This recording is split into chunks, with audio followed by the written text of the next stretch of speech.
So thank you very much for giving me the opportunity to talk to you today about cyber resilience. So is it the right? Okay. Is it the right? Okay, thank you very much.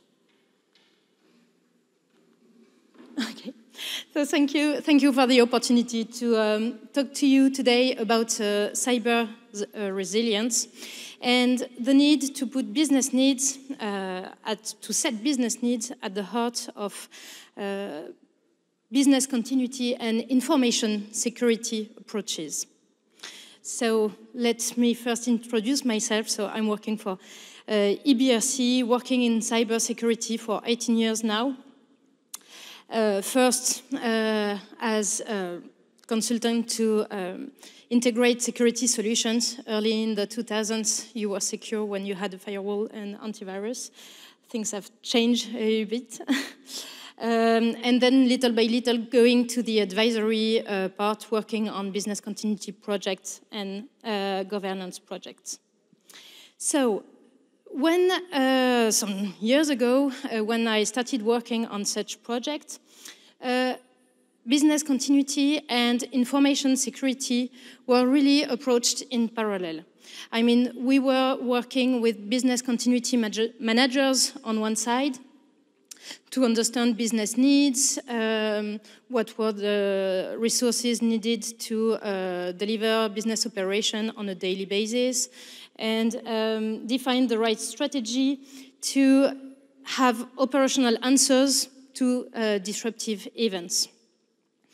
And during this kind of project, of course, the cyber threat was analyzed, but I must say, to be honest, it was quite on a high-level view. So that is to say, at that time, as long as the company had a CISO and some security controls, often the cyber threat was ranked as quite low.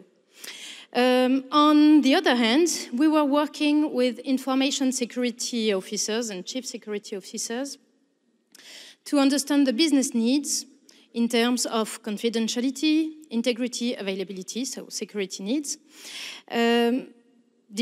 assessing the risk, and the goal of our project was to define all the preventive, protective control, and anything needed to detect any malicious event and respond to malicious events. And when we were speaking about, well, how is security addressed in your business continuity program? Well, on the CISO point of view, at that time, it was, we have a business continuity manager, he has a plan, but I must say that I'm not sure how security is handled in his plan. So domains were really approached in parallel with limited interaction.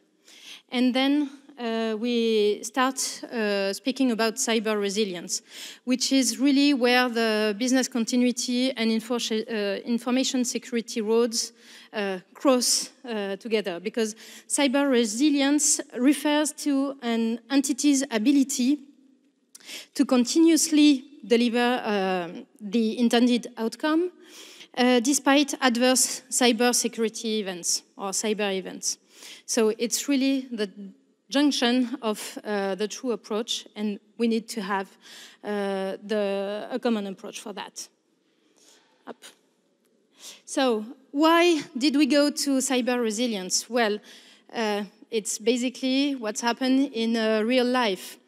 We've seen that cyber attack is really a major threat on business continuity.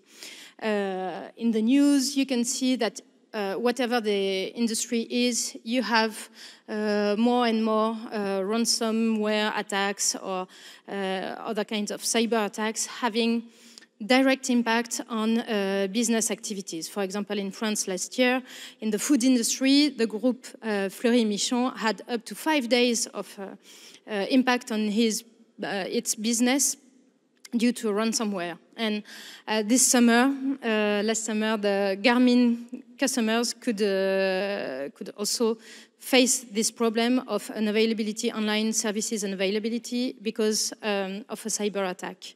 And in really recent news, on the other hand, with COVID-19, of course, business continuity plans had to address definitely security as it was a major change for companies to have all their users working remotely outside of the usual controls. So there is a real need to align both business continuity and information security strategy. And the good news is that both of them need a strong understanding of business needs. So it seems basic, but it's really important to understand what does your business need to deliver its day-to-day operations, and what a strong understanding of the ecosystem. What are the critical systems? What are the critical resources? What are the critical partners on which your business rely? So knowing that, we've been developing an approach to help our customer to define their cyber resilience strategy. And this approach can be defined in 4 steps. The first one is to understand our customer current posture. And for that, we rely on international standards, such as ISO 22301 for the business continuity management system, and ISO 27001 for the information security management system. So what we propose in our approach is to do a gap assessment towards those standards to understand where you are in terms of management system for both domains. As we are speaking about cyber resilience, we propose to do a specific focus on some of the technical matters. And the first one is the disaster recovery maturity assessment, because it's one of the strong area for IT to support business needs to make sure that the infrastructure is resilient to the risk the organization is facing, basically. So first focus on disaster recovery maturity, and second focus for the information security part on the logging, detection, analysis part to assess the ability of an organization to detect any suspicious event. Our strength as EBRC and as we are part of the cyber force of Postgroup is that we have really strong competencies and capabilities in those 2 domains. And for example, for the incident detection and response capabilities part, we rely on our SOC experts, so Security Operations Center experts, to deliver this gap assessment and to have their hands-on experience to know what is really the posture. So from this assessment of the maturity, we'll propose a specific action plan. And within the action plan, the first step, or the second step in our global approach, is to understand business needs. The understanding of the business needs is done through the business impact analysis. So it's a usual a kind of analysis in a business continuity project, often approached a bit differently in information security projects, but you have key information, you retrieve key information from the business during this kind of analysis that can be useful and that should be used for both approaches and both domains. The first one is to define what are the critical processes for your business and understand the dependencies, understand the critical resources in terms of human resources, IT, providers, technology, any kind of assets, buildings, and so on, to be able to deliver their day-to-day operations. During this kind of analysis, you will also retrieve information on what is the critical information that you have to protect within your environment. And from this analysis, we modelize the business continuity needs and the information security needs in terms of confidentiality, integrity, and availability. From this analysis of the business needs, we propose to use the information retrieved to modelize the risk assessment and then have a risk assessment, of course, done on the business continuity point of view on one hand and information security point of view on the other hand, but organized around what's important for the company or what's important for the organization, so that we are sure that we are using common language and a common definition of what we call primary assets. So it's really what's key, what needs to be protected, either on a business continuity perspective or on information security perspective. And it's this common approach that allows us to define a cyber resilience strategy in line with business needs.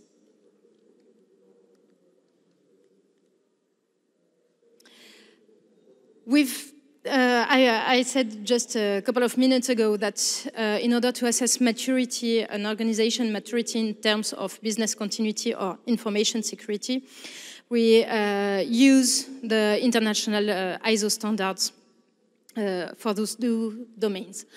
And I mean, it's all about management systems. And management system, from a business continuity or information security perspective, have common building blocks that could be integrated or in integrated management system. The idea is to optimize the resources needed and the effort needed to manage your management system. So in terms of scope, governance model, roles, responsibilities. On a case-by-case basis, we analyze the context to understand how and to propose how to optimize and integrate both management systems. And once we've done that, we can build the dedicated management systems for information security and for business continuity.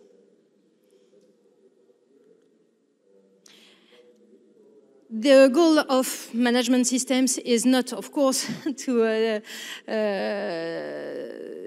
be limited to policies, process, procedures, controls to put in place your strategy on an operational point of view. All those items, policies, process, procedures, are for use only, or are useful only if you are sure that it's reliable in case of crisis. So the only way to test it before real-life events and real-life incidents is to test and exercise. And for that, we propose several kinds of tests and exercise. The first one is the crisis management tabletop exercises, where we put together key stakeholders around the table. We define a targeted scenario really relevant in the specific organization, taking into account business continuity threats and information security threats, of course. And we test together through a theoretical exercise all the the tools that are put in place in the context of those strategies to check that they are relevant, that first of all, that they are known, that the information needed is available for people who need it, and are relevant for the scenario chosen or other scenario. And from post-exercise analysis, we really try to improve the system and, yes, enter in a continuous improvement system. So that is for a tabletop exercise, so in theory. If we go in more technical exercises, we define with our customer disaster recovery testing plans. So disaster recovery testing plans, it's always, huge project, and of course it's a huge project. But if we go in a step-by-step methodology, starting with unitary tests on specific scopes, targeting those which are critical according to the previous analysis that we've done, etc., going little by little to wider tests and go up to how long does it take to rebuild completely my infrastructure if I need it. That's the kind of plan that we define with our customers. And as we are speaking about cyber resilience, there is a cyber part as well, and the only way to check that all the processes and controls that you put in place in the context of your information security management system are relevant and accurate in your environment is to test through penetration testing, red teaming, exercising, and so on. So I hope this presentation was useful for you and interesting. Here, don't hesitate to contact me for any further information.